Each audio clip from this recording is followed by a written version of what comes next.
ko lang ulit yung kotse ko dati. Si NP854. Shay! Pogi pa rin.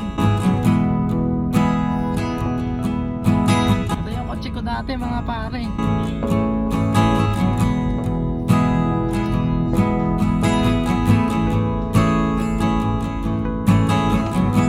Medyo mataba yung driver niya.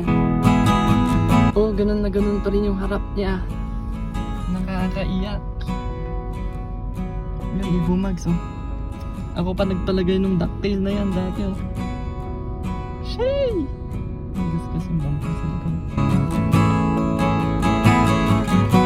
Wala na, pinatanggal na niya yung dark tint. Naka dark tint to dati.